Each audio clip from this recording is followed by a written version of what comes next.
right, legal team. Super excited for today's episode, and then also for my fabulous co-host, Cesie, who is still in trial. She is doing an amazing job, and it's a really, really interesting case. She killed it at her recent direct examination of a witness, and everybody should just be really proud of her. So while we miss her, I have my husband here to read things into the record, so to speak. So it's not just my voice talking. And then I collaborated with multiple Florida law attorneys that have provided some really interesting information and context. And I want to say thank you to everyone that reached out for my request for collaboration. I also want to thank everyone for their patience with any rustling or page flipping and any wonky editing. John and I are sitting right next to each other, passing the microphone back and forth, and instead of looking at a computer screen, I've printed everything out, so you might hear some of that. So thank you in advance for your patience. All right, so we are covering the Hochstein divorce on The Real Housewives of Miami. As you know, that's been a major storyline, and if you don't watch the show, you're still going to like this episode because there's some really interesting divorce stuff that we're going to go through. My husband's name is John, and he would like to introduce himself. Hello, my name is John. Introduction done.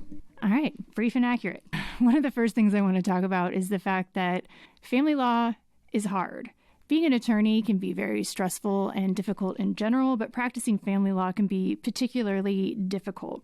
One of the things I wanted to do before jumping into all of this was give some examples and just talk about the practice of family law in general. I wanted to bring up a book that was written by James J. Sexton, Esquire, described by former clients as a courtroom gunslinger and, quote, the sociopath you want on your side. His expertise in the law is matched only by his counsel for relationship advice. And this is in a blurb promoting his book. His best-selling book, If You're in My Office, It's Already Too Late, recounts the cases he's handled and offers unique insights into how married couples can maintain their relationships before they end up in his office as a client.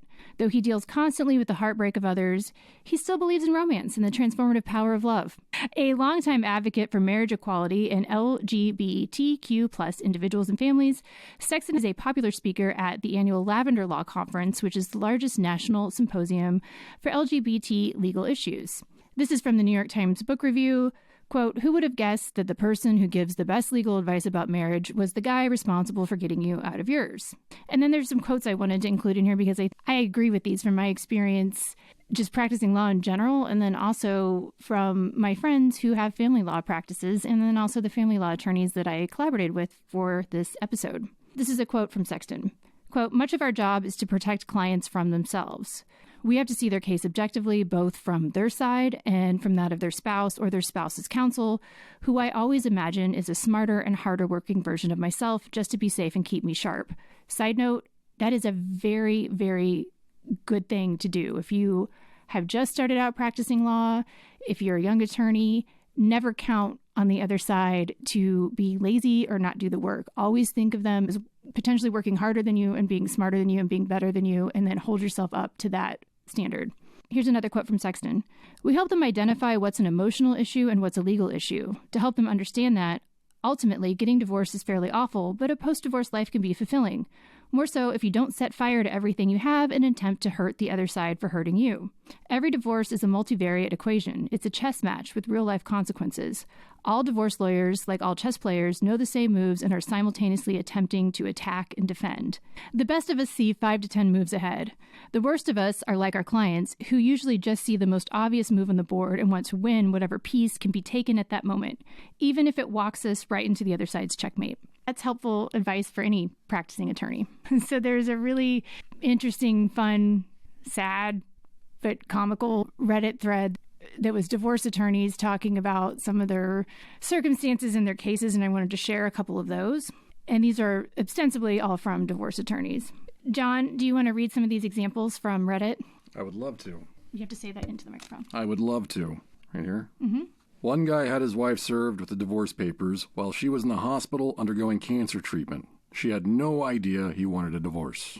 Which, by the way, I have heard a lot of anecdotal evidence from nurses and medical professionals that that's not super uncommon if a wife goes through cancer treatment or some other terrible illness, which is just awful. Men, do better. Yeah, I wouldn't leave you during cancer. I want you to know that. Thank you. All right, next one. One guy wanted a provision in his divorce that said his sons couldn't watch NASCAR because the wife's new boyfriend was into NASCAR. In the same case, the property division was so contentious that the judge had the parties list every piece of furniture in the house and try to work through who would get what. The guy made sure that he wanted everything she did, down to things like lace dollies her grandma... Doilies. Thank you. What's a lace dolly? Down to things like lace dollies, no, doilies. Oh, my God. Everything that she did, down to things like lace doilies her grandma made and some trophy she won in a woman's shooting competition. Quote, I bought her the gun, so it's pretty much my trophy. Oh, but there's more. Another guy wanted no custody and no visitation with his 4 sons until he learned how much child support would be. Then he wanted full custody with no visitation for the wife in the hope that she'd have to pay him child support. I thought this next example was particularly, I guess, illustrative of how awful and contentious things can be and how much divorce proceedings could bring out the worst in people. Had a husband and wife go toe-to-toe over an ashtray they got in Vegas at some point. Neither smoked, strangely enough. Spent nearly $5,000 for me and another attorney to duke it out in court over the silly thing.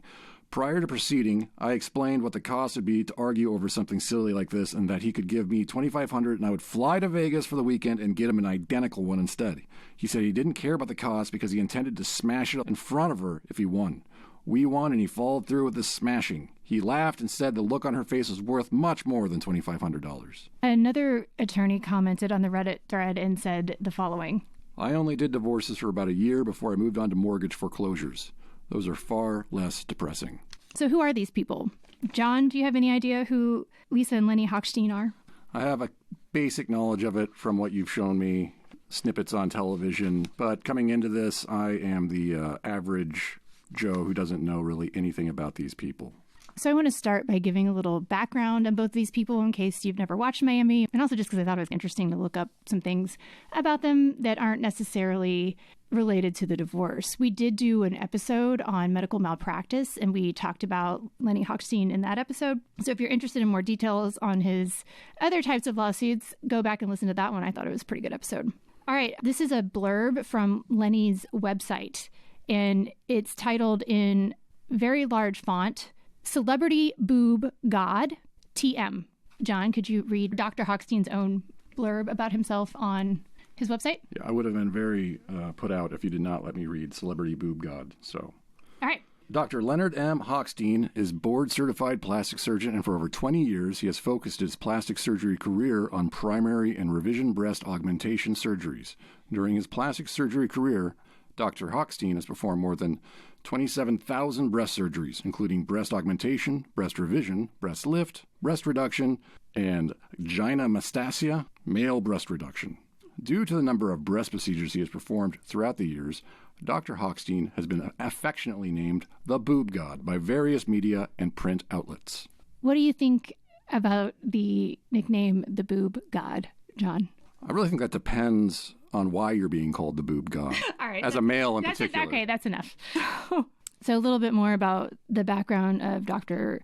Hochstein. It says Dr. Leonard Hochstein's exemplary career, and again, this is from his website, started straight out of high school when he was able to apply directly to medical school as a Merit Scholar high school student. He attended Louisiana State University Medical Center, where he trained with the Department of Surgery and published his first scientific paper. In 1990, he graduated as valedictorian of his class and received his Doctor of Medicine degree. Between 1990 and 1995, Dr. Hochstein trained in general and trauma surgery at Parkland Memorial Hospital in Dallas, Texas. In 1995, Dr. Hochstein served as a chief surgical resident at Parkland Memorial. During this time, he published scientific papers, several of which were printed by the Annals of Plastic Surgery. He received the Academic Award from the University of Miami for achieving the highest score on the Plastic Surgery in-Service exam, which is an exam taken by every resident plastic surgeon worldwide.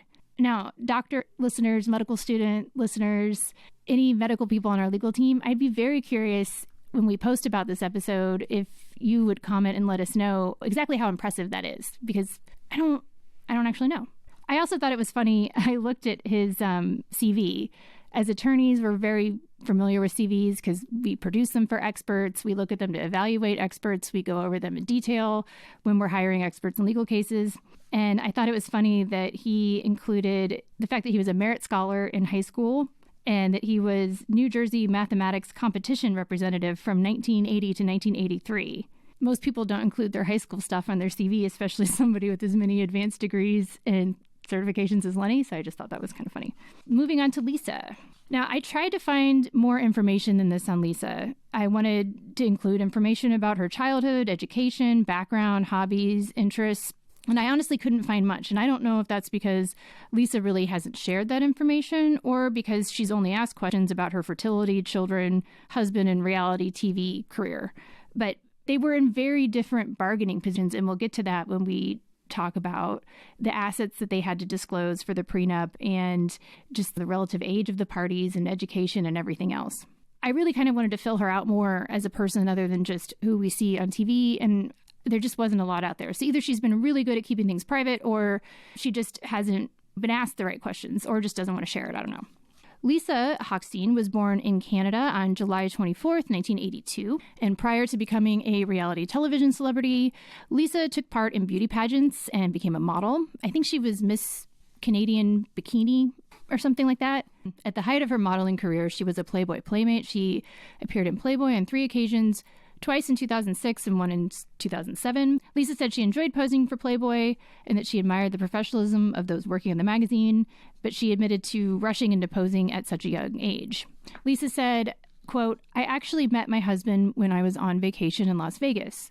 We decided to take a chance on love, so I decided to move to Miami. It was never on my radar to move here." A lot of this timeline is from an article on people.com, and it's the Lisa Hochstein and Lenny Hochstein relationship timeline. According to this article in People, on October 24, 2007, Lisa and Lenny go on their first date. And then on June 2008, Lisa and Lenny got engaged. And for the next part, I want to specifically thank Colleen McIntosh from the McIntosh Law Group. She is an attorney in Florida, and she works in the Tampa area, and she practiced in family law, but now specializes in estates and trusts. And Colleen was able to find the entire prenuptial agreement attached, we think accidentally, to a pleading.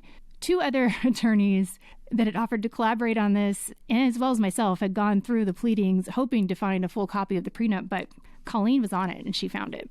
And we will post the entire thing with some redactions for privacy reasons on our Patreon. On October 15th, 2009, the prenup was signed. We've covered these in Instagram posts and other episodes, but it's a contract. The general rules of contract law apply. John is going to read some of the provisions of the prenup for you. Assets acquired during marriage. Except as otherwise provided in this agreement, if the parties acquired property during the marriage, the manner in which property is titled during the marriage shall control its ownership and distribution on dissolution of marriage, separation, or death of either party. And that will obviously become very important later. It also notes that except as otherwise provided in this agreement, any personal property purchased during the marriage that does not normally have a title or ownership certificate, for example, appliances, furniture, furnishings, shall be considered joint property. The prenuptial agreement also states that earnings and income during the marriage are made the separate property of the person to whom the earnings and accumulations are attributable. I always think these are interesting in prenups. It says, if after the parties are married, a final judgment of dissolution of marriage is entered, dissolving the marriage, and becomes final in all respects, Hochstein shall transfer to McCallum, which is Lisa's maiden name, the following. So if Lisa and Lenny got divorced within 3 months of their getting married, Lisa would get $125,000. If it lasts 1 year, it's $250,000. If it lasts 2 years, it's 300 years, $625,000. And then it goes on and it keeps going up. If the marriage lasts 10 years, it's $1.5 million that is paid out. And then it says if the marriage lasts more than 10 years, the payment shall increase by the amount of $200,000 per year past the 10-year mark. Lisa and Lenny had been married for 13 years at the time of the divorce. Angela and I have a very similar setup to our marriage. But I'm the one that gets the money. John, shut up. So just wanted everyone to know out there in podcast land. Don't listen to him. What? That would be funny. I won't say anything else, I promise. But what? Now you're just making me sound bad. All right, I love you. Can you, please? I thought paragraph 15 was interesting, if you would like to read that one, John. I would love to. Hochstein shall grant McCollum an allowance of $1,000 per week to spend as she sees fit. This allowance terminates upon separation of the parties or dissolution of the marriage. I mean, that's not even a purse a month for Lisa with the amounts she likes if to she spend. just like went to Subway and ate, like that was her meal for like the week. You have to talk into the thing. No, but you just, if you want to talk, you have to talk directly into it. I know. John, would you like to read paragraph 13 regarding temporary support? I would. Temporary support. In the event either party files for a dissolution of marriage, or if McCallum files an action for separate maintenance, McCallum agrees to vacate the marital home then occupied by the parties within 30 days of such filing, or upon the entry of a final judgment of dissolution of marriage, whichever first occurs. Upon the filing of an appropriate pleading, satisfactory to Hochstein's attorneys, in which McCallum specifically informs the court that she accepts this agreement in all respects and is not challenging it in whole or in part, Hochstein agrees to pay McCallum, and McCallum agrees to accept from Hochstein $10,000 per month as temporary support for a maximum period of 6 months, or until the entry of a final judgment, whichever period is shorter. In regard to this temporary support, the entire $10,000 per month temporary support payment shall be deducted from the settlement amount described in paragraph 12 above. You did a really good job reading. Thank you. I'm really proud of myself. Reading that legal language. So this is a pretty garbage deal for Lisa. And I will note right now that in the various pleadings that have been filed in this case, arguing over the prenup, Lenny argues that they had several months with which to negotiate this prenup, and that Lisa had her own legal counsel. They also note that specifically in the prenuptial agreement that each party had their own legal counsel. But I will also note that the prenup wasn't signed until 10 days before the wedding, which would normally be like a huge red flag, signing it under duress.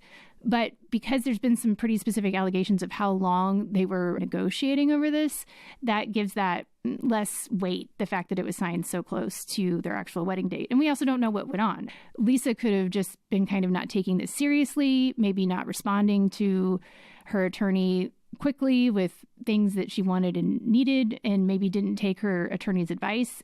The prenup also states that all gifts of jewelry and other items provided by Lenny shall remain the exclusive and sole property of Lisa and shall not be deemed marital property. And then it also said that Lenny shall pay for all reasonable tuition, books, and school expenses incurred by Lisa during the course of the marriage.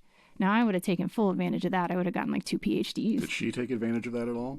Did she go to school at all? Did she take advantage of the education fund he was providing in this? Not to my knowledge. I don't see anything in there. I would have like 2 PhDs in the most obscure, fun, interesting things if I had somebody to fund all of that. You didn't see her during the Housewives go to like a night class at any time, or some sort of creative writing course? This sounds kind of judgy, John. I'm just asking. I'm curious. You sound a little judgy. Well, I'm a judgy person. Now, attached to the prenup are the financial disclosures, and these are pretty interesting. They're both handwritten, it appears, by Lisa and Lenny. And then, so the prenup was signed on October 15th, 2009, and Lenny filled out this financial disclosure on February 12th, 2009. So this does really seem to indicate that they were negotiating over this for some time before it was formally signed. In 2009, Lenny listed his total liabilities as $4,300,000, which, meaning like mortgages, things like that are owed. He said he had $40,000 of cash on hand, $500,000 in stocks and securities, $15 million in real estate, $200,000 in automobiles, and then it says other assets itemized, and it just says boat. Doesn't say what kind. It just says boat. $145,000. Then he just lists his personal information, his business or occupation. He just writes surgeon. Lisa, and I don't see the date on here for when she filled this out, but Lisa lists her business or occupation as unemployed. She lists her cash on hand as $123,000, which is pretty good. I think she was only 26. She lists her other assets as a $32,000 Escalade truck, an engagement ring worth $110,000, a diamond necklace worth $4,000, diamond earrings worth $30,000, and a Rolex watch worth $18,000. And there's not a whole lot else on here for her assets and liabilities. On October 24th, 2009, Lisa and Lenny get married. And again, that's 10 days after signing the prenup. Lisa was only 26 years old, while Lenny was 42 years old. That's a 16-year age difference. Side note, there's currently a 29-year age difference between Lenny and his new girlfriend. On September 13th, 2012, Lisa and Lenny make their debut on The Real Housewives of Miami. Lisa, while she was on the show, was really forthcoming about her fertility struggles. And in an interview, she stated that since tying the knot in 2009, Lisa and Lenny had hoped to expand their family by 2013, but due to unknown medical complications, she struggled to conceive. Quote, "We are still actively trying the IVF," she told Your Tango at the time. Quote, "We're going to do another cycle, and we're always trying things that are different." During an episode of The Real Housewives of Miami, Lisa voiced her concerns over her inability to conceive and the potential effect it could have on her marriage. Quote, "I'm not speaking for everyone, but many times men ultimately get married because they want to start that family. Although Lenny never voiced that he would leave me, I know it's a very important thing for himself and myself to have children." However, in July 3rd, 2015, Lisa and Lenny welcomed their first child, Logan, via a surrogate. And then on September 16th, 2019, Lisa and Lenny welcomed their second child, also through a surrogate. John, tell us about when the divorce rumors started. All right. The divorce rumors started May 11th, 2022. Lenny arrived at a Miami nightclub with Austrian model Katerina Mazeppa, who Page Six reported was his quote-unquote new girlfriend, while the reality star showed up an hour later with co-star Larsa Pippen by her side. So May 16th, 2022, Lisa and Lenny confirmed their breakup. May 23rd, Lenny files for divorce from Lisa. And then pretty shortly thereafter, Lenny files a motion to kick Lisa out of the house. This is titled Husband's Motion to Establish Separate Residences. And Lenny's legal argument for this is the provision in the prenup that says that Lisa would leave the premises within 30 days of either side filing for divorce. Now, obviously, when the prenup was signed, they didn't have children. The children really complicate things for Lenny with trying to kick Lisa out of the house. Florida, like a lot of states, has the best interest of the children standard. And Lisa's agreement to leave within 30 days in that prenup didn't contemplate the fact at the time, and couldn't, that they would have children in the future. The fact that Lenny wants her to leave the house where the kids have been living their entire lives because he decided he wanted a divorce and he decided to have a new girlfriend isn't a great look. It's not great. No, I would agree with that. That's not how you should do that. Breakups could be handled a little bit more, with some more nuance. But again, we don't know what went on behind the scenes. There's some pretty interesting claims that Lenny and his new girlfriend have made in legal pleadings about what Lisa did and did not know before the divorce was filed. However, I think Lenny's really setting himself up to fail by trying to get her out of the house, which, by the way, hasn't been successful. Is it the kids? Is that the reason that it's then a difficult thing? I mean, I think it would be difficult anyway. I would have never agreed to a prenup in any circumstance saying, oh, yeah, if I decide to divorce you, you have to leave the house in 30 days. Moving's stressful enough as it is. And I think I've talked before how whoever files first for divorce has a huge advantage. For one, you're emotionally and mentally prepared for what's going to happen. Two, you've got your finances in order. You probably have a ton of the documents filled out already. You already have the legal advice from your attorney and you're prepared. And then especially if the filing comes as a surprise, that's a huge disadvantage to the surprise party, because not only are you not emotionally prepared, you're not financially prepared the way the other party is, because they've already met with an attorney. They've already gone through the pleadings. They already know so much more. And then you're playing catch up while you're dealing with the shock of having to be divorced from someone who promised to love you forever. So this is titled Husband's Motion to Establish Separate Residences. Would you like to read this, John? I would love to. The husband requests that the court enter an order that establishes a date certain by which the wife will vacate the marital residence. The parties agreed, and it is set forth in their prenuptial agreements, that in the event of a dissolution of marriage, the husband is entitled to retain the residence where the parties presently reside, which is titled in his sole name as his separate property, free from any claim by the wife. The parties also agreed, and it is set forth in their prenuptial agreement, that in the event either party initiates dissolution of marriage proceedings, the wife will vacate the marital home then occupied by the parties within 30 days of such filing. The wife has indicated she currently does not intend to vacate the marital house. And I'm pretty sure that's not how Lisa put that. I'm sure she was like, you could drag me out of here by my cold, dead hand. Well, haven't you also, when you talked about people divorcing too, that the last thing you ever want to do is to vacate the premises or leave the house. Like, you should fight to stay in the house during a divorce. I'm not giving legal advice here. Talk to an attorney that specializes in family law and divorce law in your area. But generally, you're putting yourself at a disadvantage if you voluntarily leave and give the other person full rights to the home. So again, not legal advice. You need to talk to an attorney in your area. And we talked about this in our Bethany divorce episodes about how they were obviously both following the advice of their attorneys to not vacate the Tribeca condo that they fought so hard over. And that's just messy. Living with someone in those circumstances is not pleasant. So on July 20th, 2022, Lisa responded to Lenny's motion to establish separate residences. And this is titled, Wife's Verified Response to Husband's Motion to Establish Separate Residences and Wife's Cross Motion for Exclusive Use and Possession of Former Marital Residence for Temporary Timeshare Plan, Safeguards, and Parameters. Side note, I guess this is common vernacular in Florida to refer to separating up the time spent with children as timesharing, but that just sounds weird to me, like the children are a timeshare condo in Acapulco or something. Yeah, that's what it sounds like to me as well. Yeah.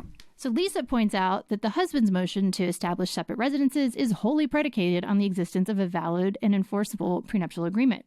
And then she makes several arguments as to why the prenuptial agreement should not be enforced by the court. Lisa argues that it would be problematic and contrary to Florida law for the court to enforce any provision of the prenuptial agreement. And she asks that the court conduct an evidentiary hearing to determine the validity or invalidity of their prenuptial agreement.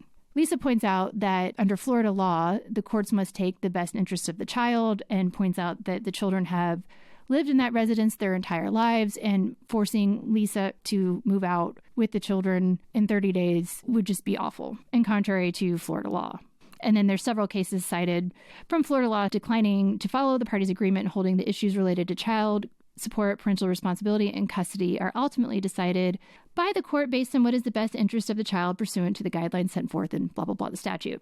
And a lot of states have the best interest of the child standard. Lisa points out that in order for the court to grant the relief forcing her to leave the home, the court would have to determine that the prenuptial agreement is valid and enforceable, and that it does not infringe upon the minor children's rights.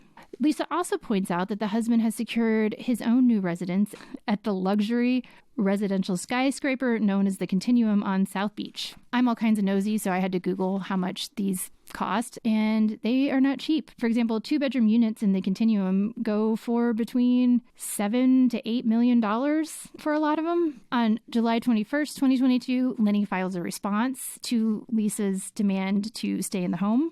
And I'm going to have John read some of this. Again, want to thank Colleen McIntosh, the Florida Family Law Estates and Trust attorney in the Tampa area at the McIntosh Law Group, for pointing out these footnotes, because they are, in fact, pretty entertaining to read in this pleading. I'm going to read some selected excerpts. And John, go right ahead. Okay. In lieu of complying with the prenuptial agreement she negotiated and signed while represented by highly competent counsel, the wife demands the court enjoin the husband from exposing the children to his presumed girlfriend and award her exclusive use and possession of the formal marital residence. It is to that motion this response is directed. The husband has not introduced, quote-unquote, exposed the children to his girlfriend. He will notify the wife, and he will first seek the independent advice of a qualified mental health professional before he does so. So I just want to note some of the footnotes here. I'm going to have John read these. Read footnote 1 and 2, please. Okay. Since the inception of these proceedings, the husband's court filings have been succinct, disciplined, and quite frankly, kind. The wife has elected to respond in this action to the media and on her social media with vitriolic and unequivocally false allegations. The husband will remain above the fray. And then the second footnote. Pursuant to the prenuptial agreement, the residence would be set aside to the husband as his separate non-marital property. Even if the parties had not executed a prenuptial agreement, the residence is the husband's non-marital property, as it is titled in his sole name and is acquired and improved by him with non-marital funds. I also like footnote 3. I'm not liking it saying it's good. It's entertaining to read. And this again is in Lenny's arguments as to why Lisa should leave the house and he should get to stay there. Quite frankly, if the wife were legitimately concerned about exposing the children to Ms. Mazeppa, She would refrain from giving media interviews, creating social media posts, and discussing Ms. Mazeppa's while filming scenes for her reality show. She not only refuses to exercise that restraint, she seemingly delights in the conflict. The wife could also delete her Finsta account, which is an Instagram account the wife created under a pseudonym to post defamatory comments to Ms. Mazeppa's Instagram account. Her vicious commentary can be viewed not only by Ms. Mazeppa's 1.7 million followers, but the children, their friends, and the general public as well. In paragraph 8, Lenny, via counsel in this pleading, goes on to make some other commentary. John, read paragraph 8 and then also footnote 4. Paragraph 8. The wife's assault in a series of absolutely false and inflammatory allegations against the husband is a classic case of projection. If her allegations were true, which they are not, she is asking the court to fix a situation she created and could easily remedy. She need only stop injecting herself into the husband's time-sharing and engaging in precisely the exact behavior that she falsely projects onto the husband. Yes, that's right, in a sworn, verified court document, no less. And I cannot believe this is an illegal pleading. This reads more like something from oral argument. It's italicized, in parentheses, and in bold. So footnote 4 says, the wife's allegations are, to put it graciously, wildly inconsistent. The wife wants the court to intervene in the husband's personal life because the children have just learned their parents are separating. Yet she claims she should have exclusive use and possession of the husband's residence because the husband allegedly has not slept in the marital residence in 2.5 months. The husband filing for divorce on May 20th, 2022 was quote-unquote unannounced, though there were numerous communications between counsel before the filing. The husband allegedly moved out on May 2nd, 2022. The husband has not time-shared with the children on weekends. The husband comes to the residence to exercise time-sharing with the children 3 to 4 times per week unannounced. That word again. Yet arrives at 6 o'clock p.m. sharp every single time. Make it make sense. Really colloquial writing for a formal legal pleading. Again, sounds more like oral argument. On July 25th, 2022, Lenny's girlfriend filed for a restraining order against Lisa. Katharina Mazeppa filed this petition for injunction for protection against stalking, and then filed an addendum of facts and evidence allegedly giving rise to the petition for protection against stalking. And it states that about May 2022, Katharina Mazeppa began dating Dr. Leonard Hochstein. Prior to Katharina Mazeppa and Dr. Hochstein dating, both Katharina and Lenny had begun divorce proceedings concerning their respective spouses. Katharina was married to someone else at the time, who, by the way, was a diplomat and quite handsome. I don't know anything else about him. I just looked at a picture of him. Subsequent to Dr. Hochstein initiating divorce proceedings against his spouse, and subsequent to Dr. Hochstein having his first date with Katharina, Lisa began making threatening phone calls to Katharina, creating fake social media accounts and posting threatening and false statements to and about Katharina publicly. The phone call made directly by Lisa to Katharina and the threatening statements include, but are not limited to, the following. 1, you are going to pay. 2, you don't know who I am. 3, I am going to destroy you. 4, you home-wrecking whore. 5, you don't know who I am. I have a TV show and I'm going to destroy you. In addition, Lisa threatened to have Katharina deported, despite Katharina having proper and legal documentation to be here in the United States with her 10-year green card. Lisa also threatened Katharina to use her participation in the Bravo series, The Real Housewives of Miami, as a stage to further Lisa's campaign of harassment, threats, defamation, and bullying of Katharina through the TV show. I feel like there is this is just my commentary, assumption of risk if you are dating a married man who you know is on a reality show. I mean, I feel like there's some real assumption of risk there. Yeah, I mean, she knows what she's getting into with this. Like, she's aware that there's going to be conflict that's going to be very public and that she's going to be put on a stage during these proceedings, correct? Well, yeah. A way to avoid all of this would be to not date him until his divorce was final, or at least farther through in the proceedings, and maybe not go out with him to nightclubs in Miami. So in a way, she's doing this knowing that she's causing a scene. Yeah. If you would go out in public with a married man who is, or woman, or anybody for that matter, who is actually filming a reality show, you've got to know that that's going to be a thing. I'm saying assumption of risk just as a very common sense thing, not saying like, oh, this specific legal concept should apply.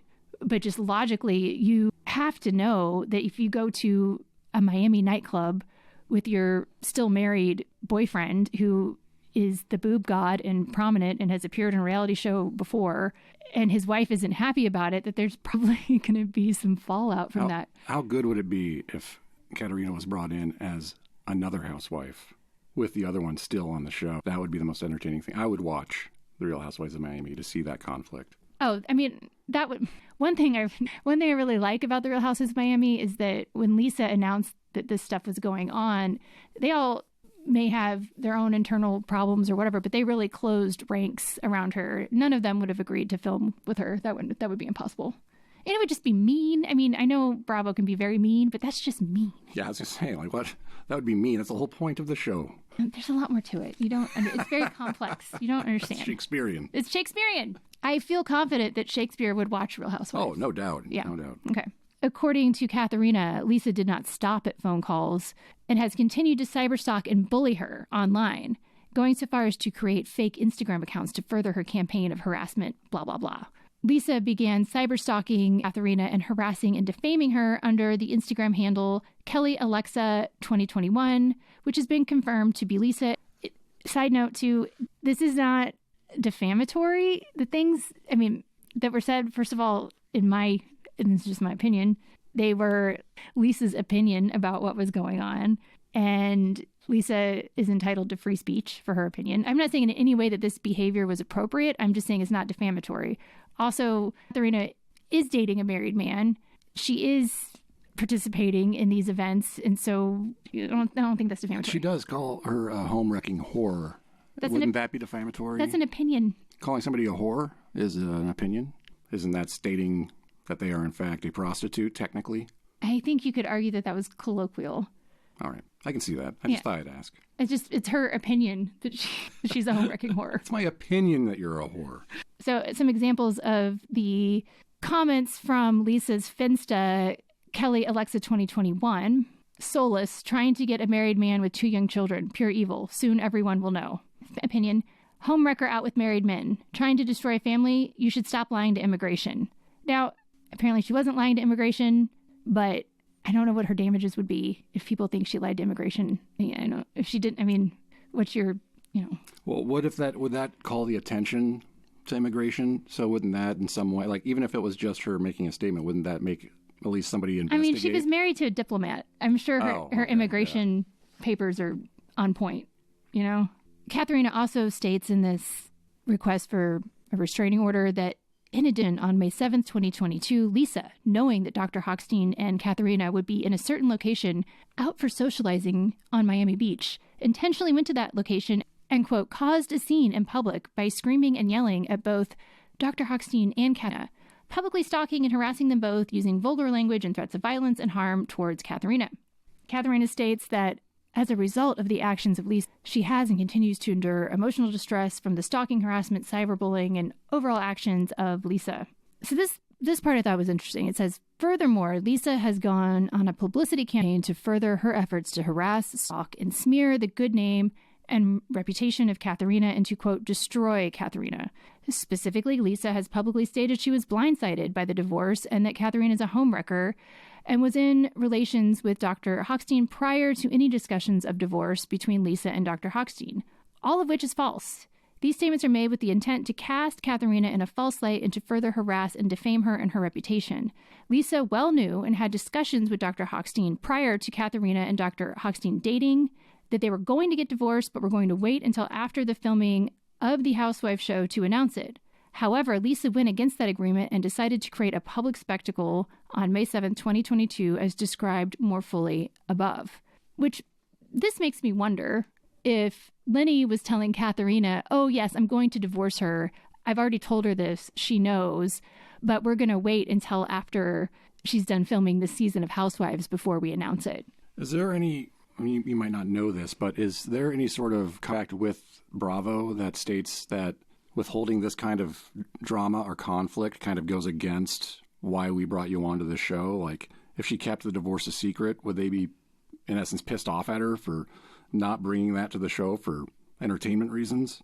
I don't think you can contract something like that. Logically, I don't think Lisa would agree to wait to announce the divorce until after the show was done filming, because For one, it appears she doesn't want to get divorced. It just seems like she'd be like, if you're going to divorce me, you're going to have to do it with the cameras around. Right. And it kind of just seems like to me, maybe to give Katharina credit, maybe this is something that Lenny was telling her that he had already talked to Lisa about, and that was the plan. And so Katharina thought that these things occurred. This is speculation on my part.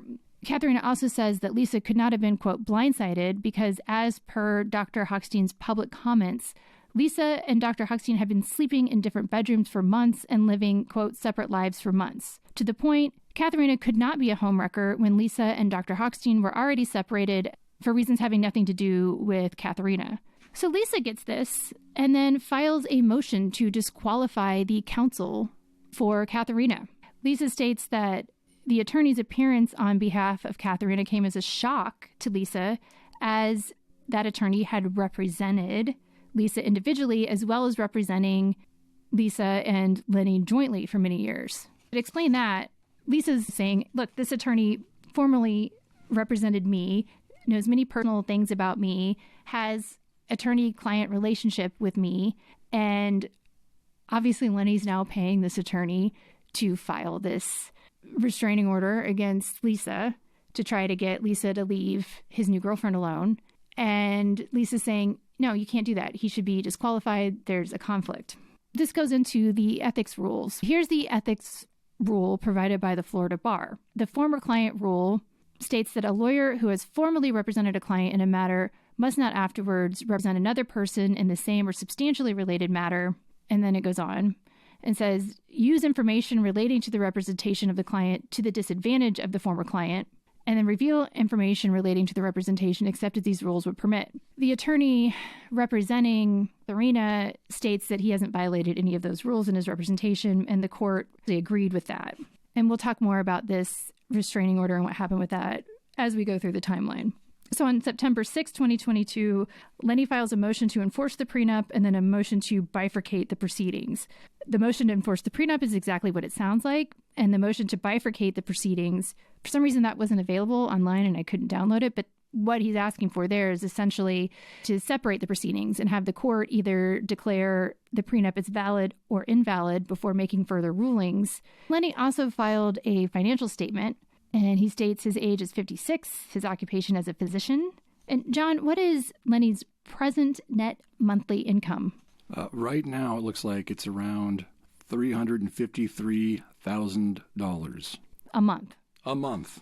And as those of you that watch The Real Housewives of Miami know, there was a dispute over whether or not Lisa and Lenny had a mortgage. According to Lenny, his monthly mortgage payments are how much? His monthly mortgage payments are $8,203.20. How much does Lenny spend on monthly meals outside the home? That would be $4,333.33. How much is Lenny's monthly maid service? That is $5,000. How much does Lenny spend on monthly payments for the automobiles? Monthly automobile payments are $10,163.63. You know, what I'm also amazed by is that his monthly alarm service is only $36. Bargain. Yeah. I mean, that's a big house. They might want to, the ring costs like something way more than that, I believe. That's pretty impressive. How is that what it is? We got to find out what service they're using. Yeah, because we're getting robbed, apparently. Yeah, we're getting robbed. Well, I mean, we're not getting robbed because we have an alarm system, but apparently we're paying way too much if Lenny's house on Star Island. $36. All right. Also, Lenny cites his residential lease expenses as $9,000. John, how much does Lenny spend on monthly babysitting or daycare? That looks like it's around $6,000. How much does he spend monthly on clothing and uniforms for the children? That's $1,000 for that. So what's the subtotal for the amount Lenny says he spends on the children per month? Let's just round up slightly. It's $14,000. So monthly, what is, according to this document filled out by Lenny, what is Lenny's surplus after expenses income a month? Surplus after everything is $251,567.16. Then on October 13th, 2022, Lisa files a motion for attorney's fees. What does Lisa have to say here, John? You can read paragraphs 3 and 4. All right. There is no question the husband is the financial breadwinner and provider for the family. The husband earns millions of dollars each and every year. while the husband has paid his professionals, including his predecessor and current law firm and forensic accountant, well in excess of $100,000. Pursuant to Florida statutes 61.16, after considering the party's financial resources, the court may order a party to pay a reasonable amount of attorney's fees, suit monies, and costs to the other party. The purpose of this statute is to ensure that both parties to a dissolution case have similar access to counsel and that neither has an unfair ability to obtain legal assistance because of the other's financial advantage.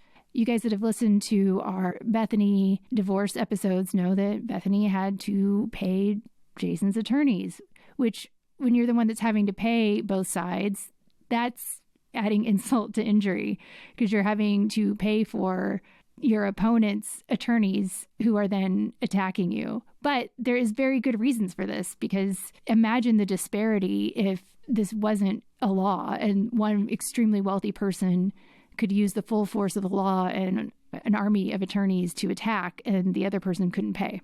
So then on November 28th, going back to the restraining order issue, this is November 20th, 2022. Before we talk about what the court ordered with regard to the restraining order that Katharina filed against Lisa, I want to tell you what the definition of stalking is. Florida statutes define these as follows. Harass means to engage in a course of conduct directed at a specific person which causes substantial emotional distress to that person and serves no legitimate purpose. Course of conduct means a pattern of conduct composed of a series of acts over a period of time, however short, which evidences a continuity of purpose. The term does not include constitutionally protected activities such as picketing or other organized protests. John, would you like to read what a credible threat is? I really would.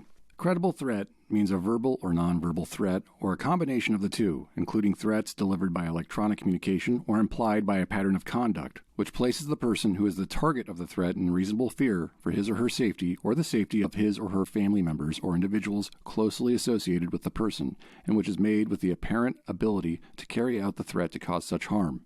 It is not necessary to prove that the person making the threat had the intent to actually carry out the threat. For the purpose of this discussion, it's important to know how legitimate purpose is defined, because the communication with the other party has to serve, according to the statute, no legitimate purpose.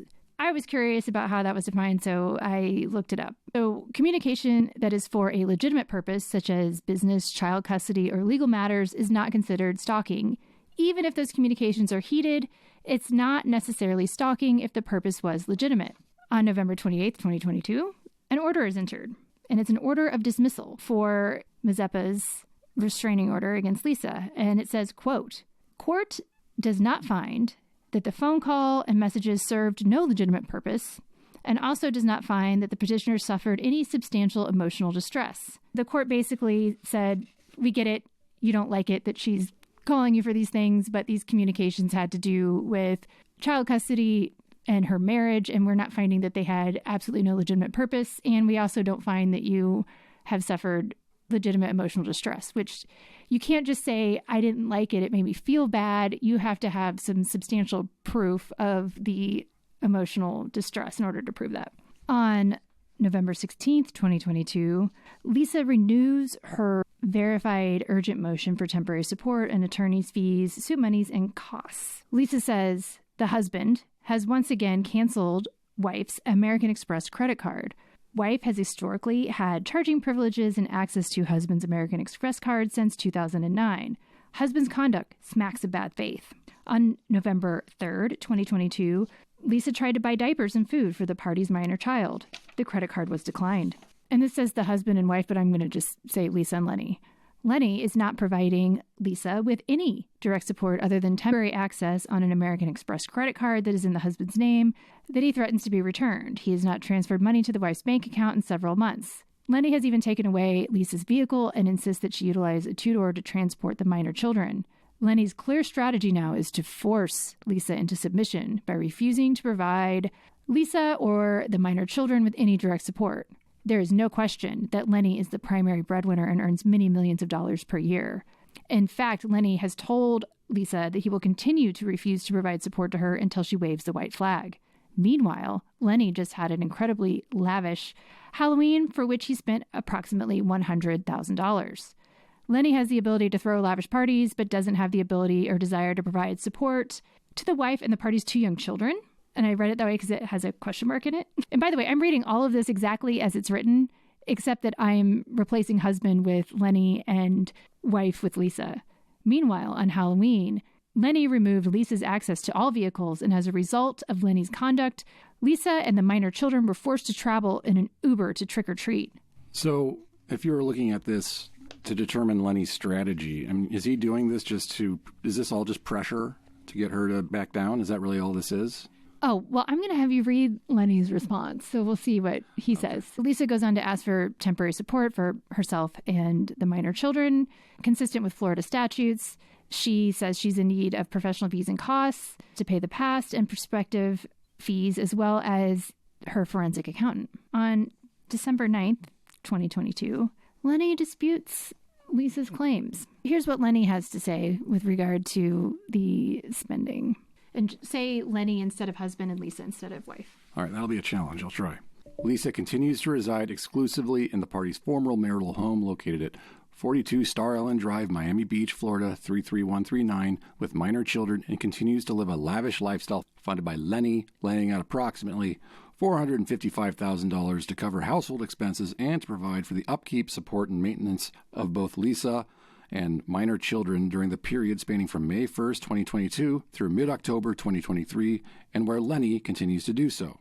Astonishingly, Lisa has incurred nearly $200,000 in charges between May 1st, 2022 and October 15th, 2022 on an Amex card, which Lenny has paid fully and faithfully each month. Lenny goes on to say that he has categorically and completely negated each of Lisa's allegedly false and defamatory statements, and that he delivered a check payable to her in the sum of $5,000 that she accepted on October 26, 2022. And he claims that Lisa agreed to accept a charging limit on her American Express in lieu of receiving the sum of $10,000 in temporary support from Lenny on a monthly basis, which is what Lenny claims is enforceable in their prenuptial agreement. Lenny goes on to say, if any truth exists to Lisa's allegation that when she attempted to purchase, quote, diapers and food for the minor children with the American Express card on November 3rd, and the card was declined, no doubt exists that the wife, who received $5,000 in direct support from husband on October 26, 2022, and who also earned substantial sums from her involvement in casting as a principal member of the Real Housewives of Miami, had the financial ability and resources to purchase diapers and food for the minor children and did not need to rely upon the American Express card to make these purchases. Lenny notes that, quote, it should not be lost upon the court that Lisa continues to use the Instacart app for the purchase of groceries and other household items, which is linked to husband's bank account. If Lisa is truly in need of diapers and food for the minor children, Lisa should have purchased the same with the Instacart app tied to husband's bank account. But Lenny doesn't stop there. John, do you want to discuss the vehicles? I do. Start with paragraph 22. All right, paragraph 22. Turning to the other patently false and defamatory sworn statements set forth in Lisa's motion, Lisa further attempts to discredit and shame Lenny by alleging that Lenny took away Lisa's vehicles and insists on Lisa using a two-door to transport the party's minor children. Nothing could be further from the truth of the matter, as Lisa has been utilizing the party's four-door 2021 Rolls Royce Ghost as her primary mode of transportation since the party's separation, which occurred in approximately mid-April 2022, which Lenny's using the party's Range Rover as his primary mode of transportation. Yeah.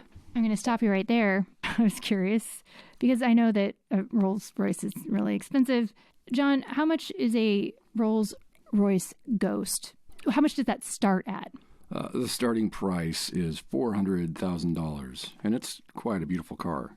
I can't imagine driving a car that expensive around Miami. I mean, can you imagine is that your grocery getter?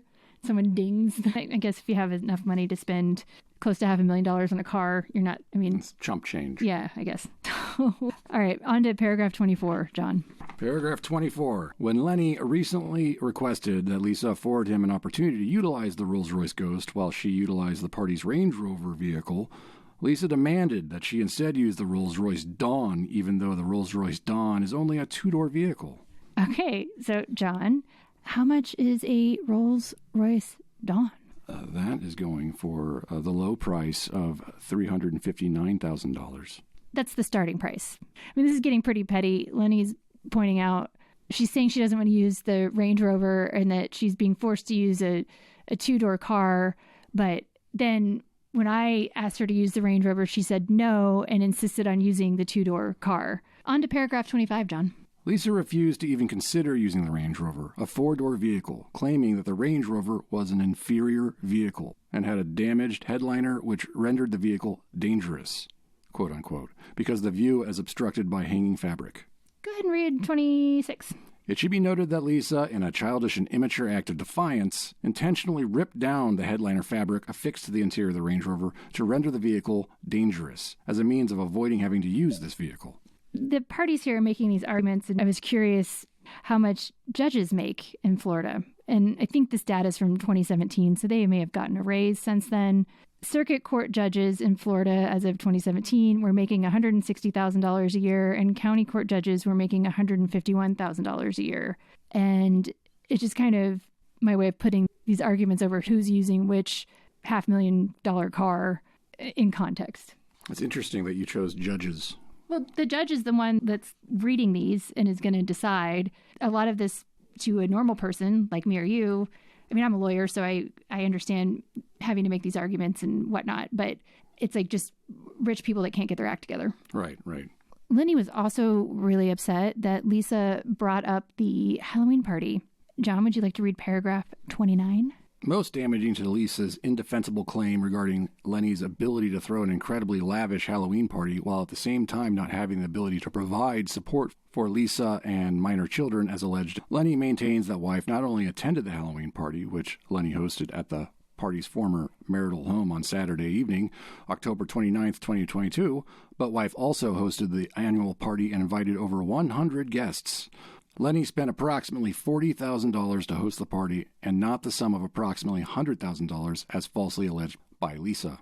Not only did Lisa invite over 100 guests of her own choosing to the party, Lisa also invited at least 2 male guests who Lisa has been romantically involved with during the pendency of this dissolution proceeding, if not earlier.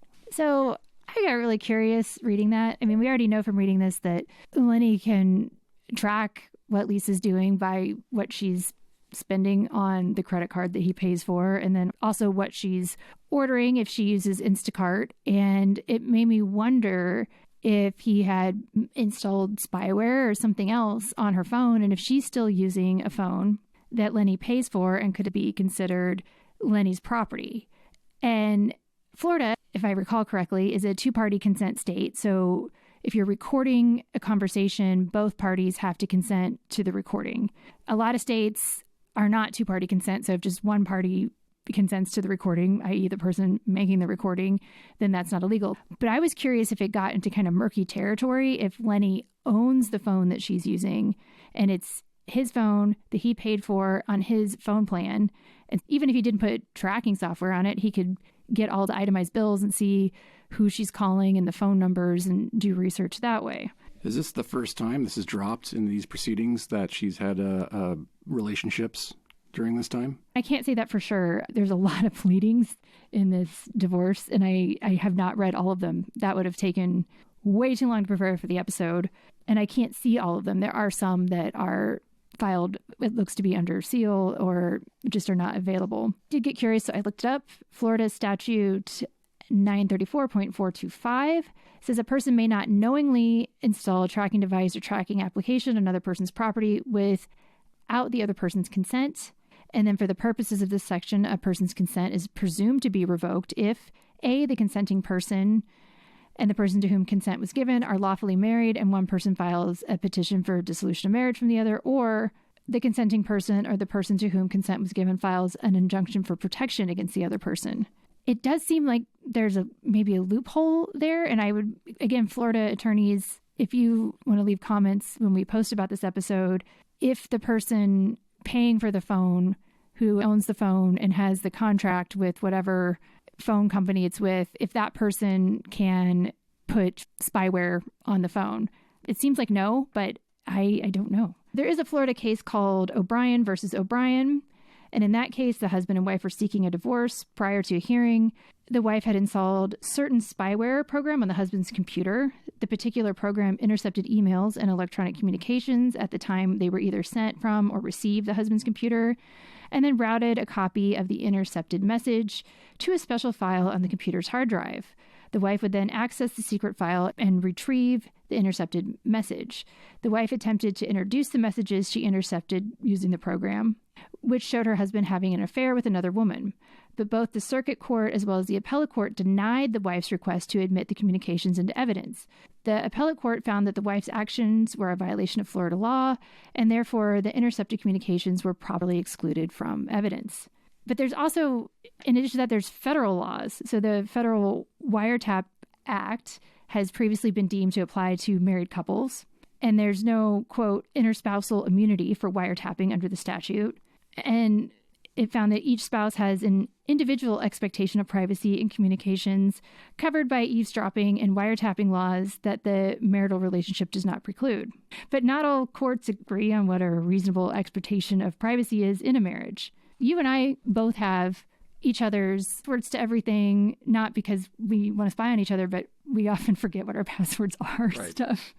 And, we both know the codes to each other's phones, but that's also because that's just easier. It's not like we're trying to... Well, we trust each other in that regard. And we both voluntarily have tracking software on our phones because we're both notorious for leaving them in Ubers, and then the one person can find the other person's phone. By the way, that happened last time we were in Las Vegas, and without that on my phone, we would have never found John's phone. Oh, I leave my phone in cabs just every vacation we go on. It seems like we take turns on who loses their phone. Right. So I also feel safer with John having an app on his phone that shows where I am if I go running.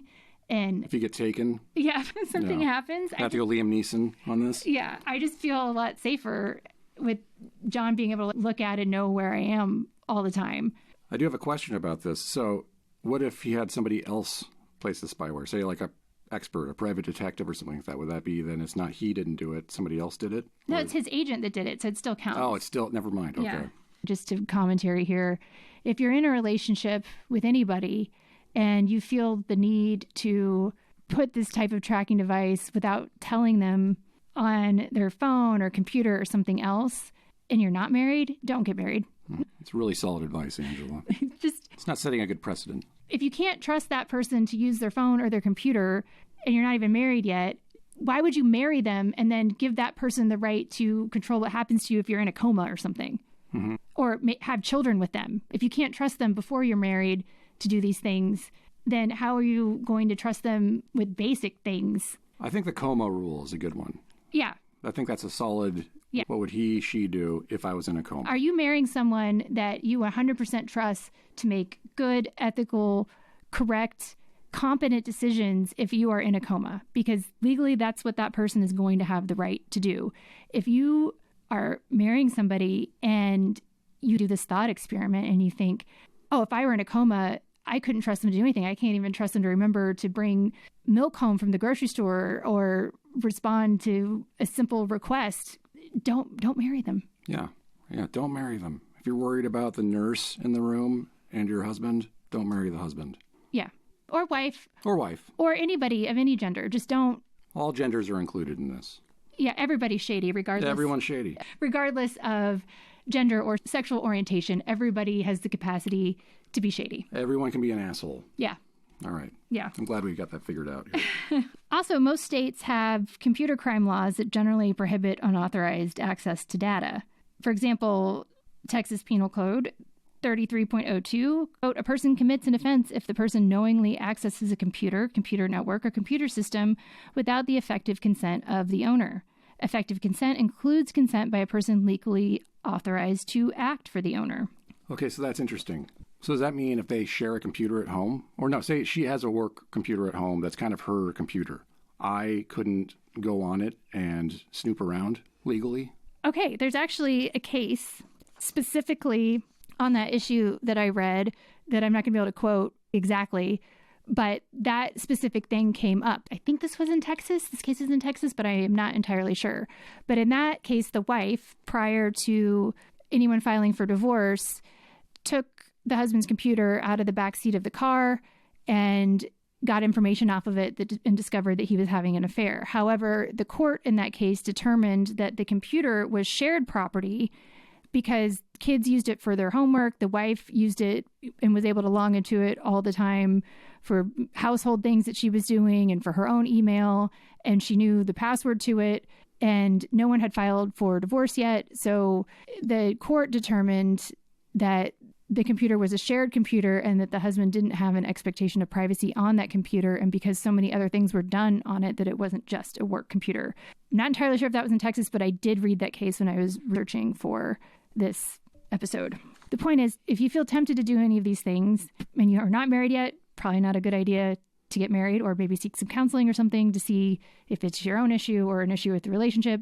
2, if you are going through a divorce and you're tempted to do any of these things, talk to a competent attorney in whatever jurisdiction you're in before doing any of it, because you could potentially be subjecting yourself to criminal and civil charges.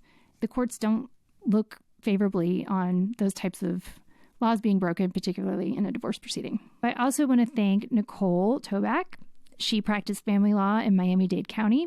I spoke with her and she pointed out a couple of things. One, in the episode where Nicole and Alexia are going through attorneys, Lisa hired arguably the best divorce attorney in Miami, and that Nicole would know because he was her lawyer in her divorce prior to Anthony.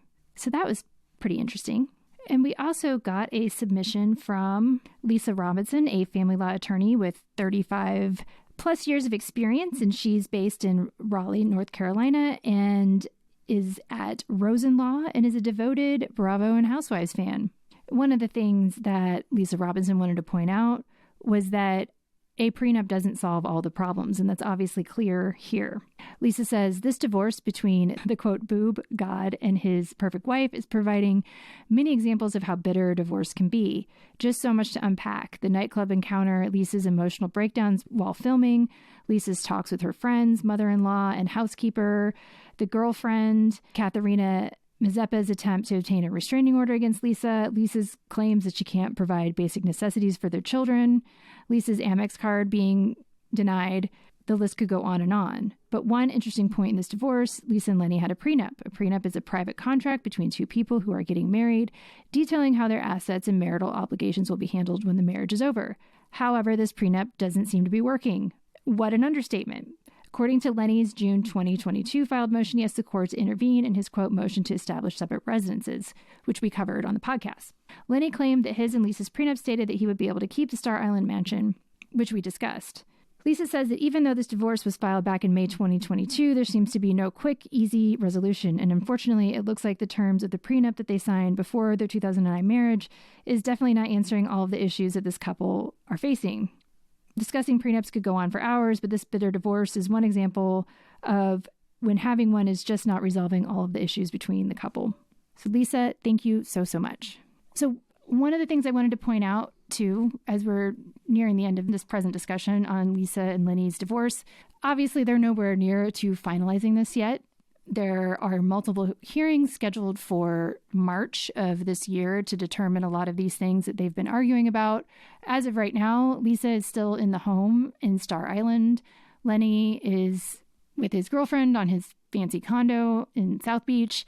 And there's just a lot of things that the court has to decide. I want to thank Nicole Toback for collaborating with me on this issue as well and pointing out again that prenups cannot contract for children's issues, and also for providing some context about Lisa's divorce attorney. According to Nicole, who practiced in Miami-Dade County in family law, Lisa's divorce attorney is arguably one of the best in the entire state of Florida.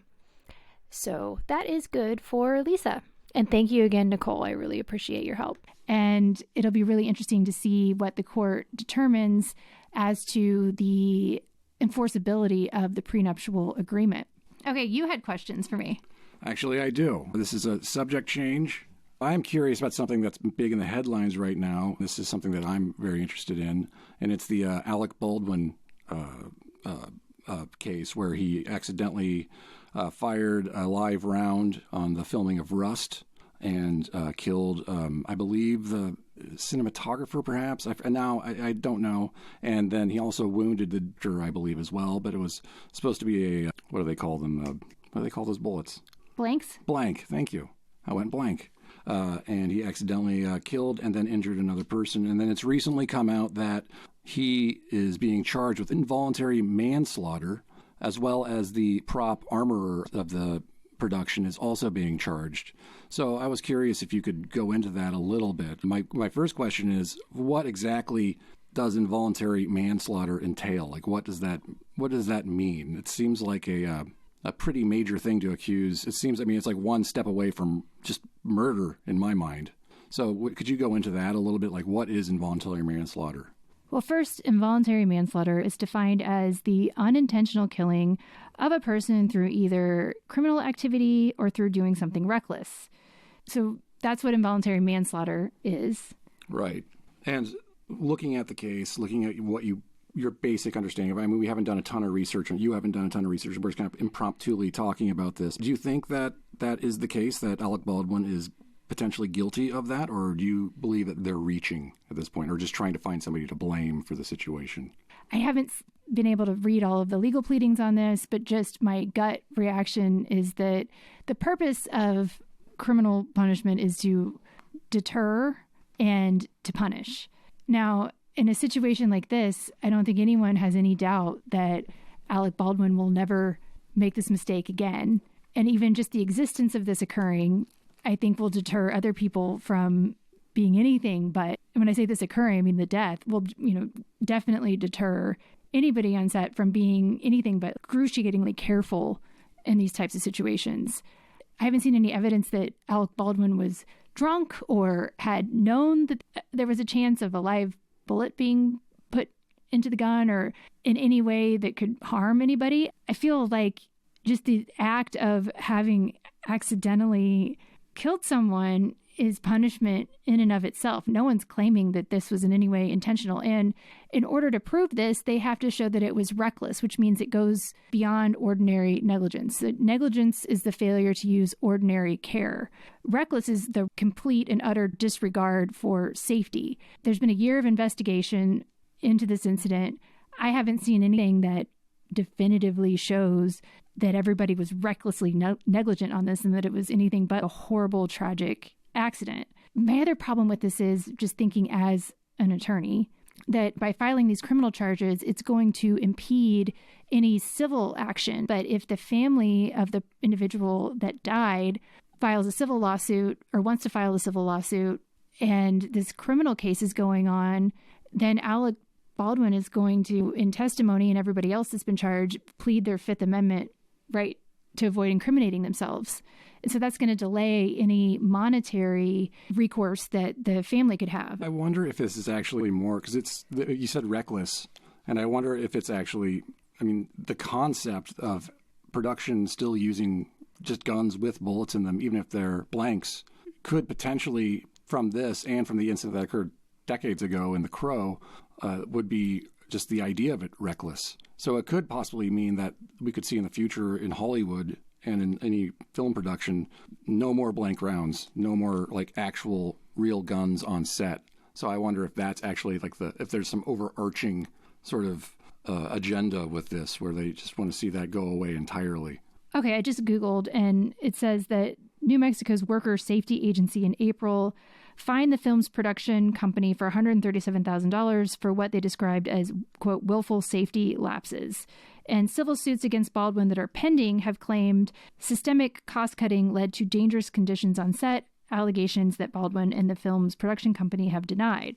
So those aren't settled. Even if the prosecutors are successful, which I think is going to be difficult, convicting Alec Baldwin of this and putting him in jail for 5 years or finding him a ton of money isn't going to bring this person back.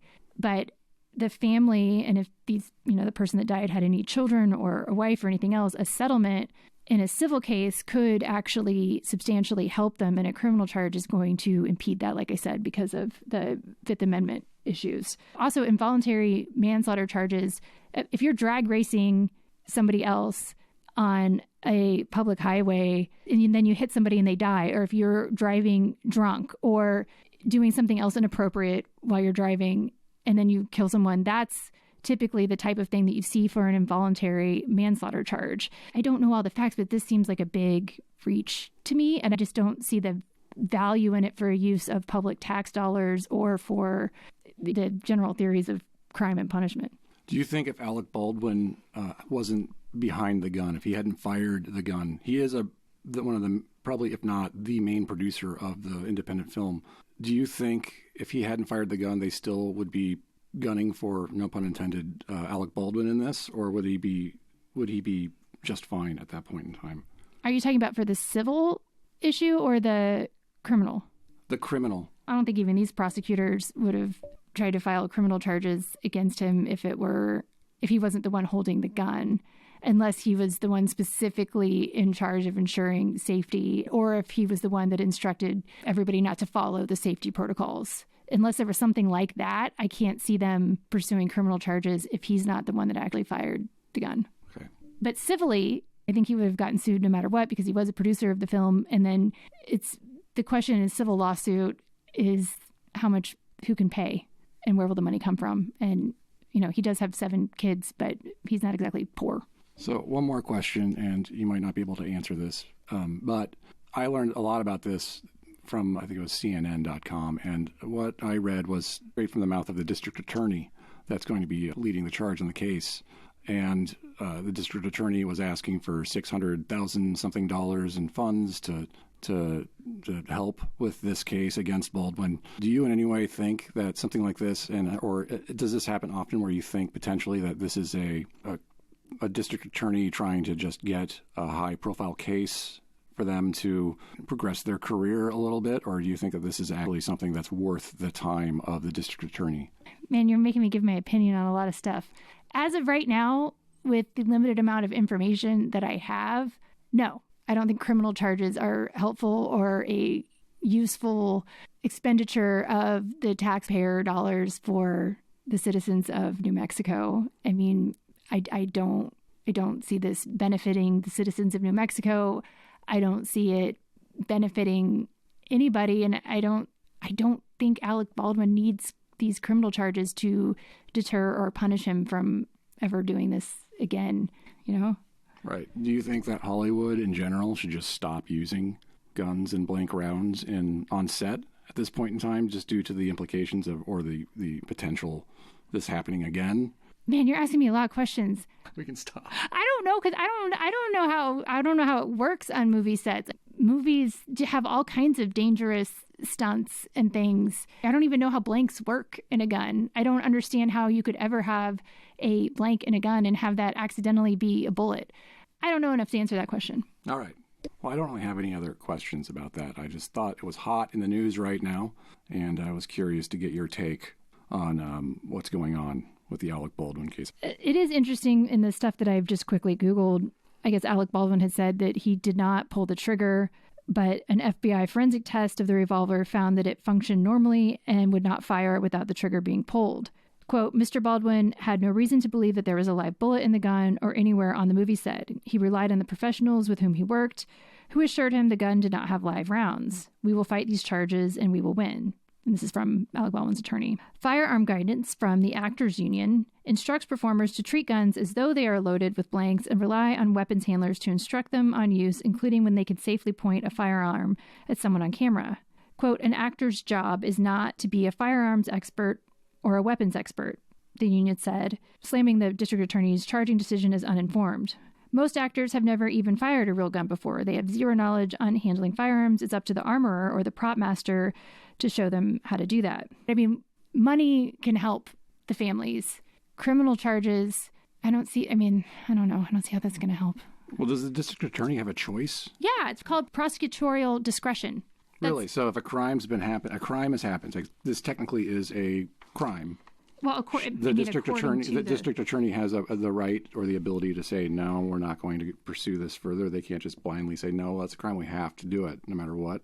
Yeah, it's a concept that applies everywhere, and it's prosecutorial discretion. The district attorney of a county, the prosecutors in federal court, they are supposed to use prosecutorial discretion, and it's up to them to decide as to whether or not a certain crime should be charged and how that crime should be charged and what government resources should be used to prosecute things. And they're absolutely allowed to do that. Police officers have discretion as to whether or not they're going to give you a speeding ticket or a warning. I just see this as a huge uphill battle. If this prosecutor spends all of this money to prosecute Alec Baldwin and then loses at trial, that's going to look really bad.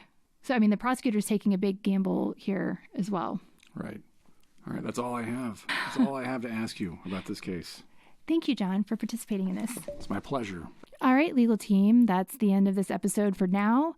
Cesie's trial continues, but we're excited to have her back for the next episode, at which we are going to start our Jersey episode extravaganza. I believe our first episode is going to cover the allegations regarding the Manzo mob ties and the various criminal proceedings and family drama involved in that as it relates to the legal proceedings.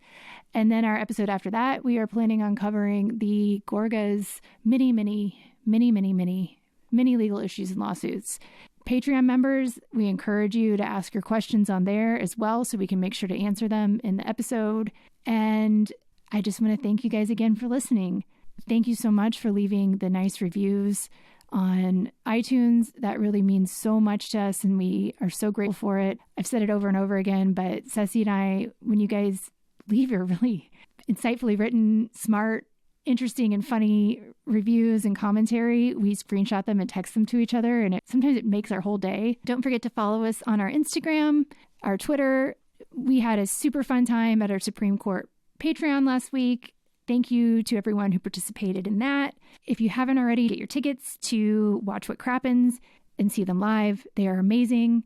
I unfortunately have my real legal job getting in the way of me going to the Austin event. So 2 of our Supreme Court members got my front row tickets, but I am hoping to make it to another one where my job won't get in the way and perhaps go to Crappens in San Francisco with Cesie. But Cesie will still be at the LA Crappens show. And again, 10 of 10 recommend. It's amazing. You have no idea how talented these guys are if you don't take the opportunity to see them in person. Finally, don't forget our Amazon finds, and you can click on the link in our Instagram bio for that. When you click on the link, the Amazon finds are the first link, and we have links to everything else in there as well. And then we also have our website at thebravodocket.com.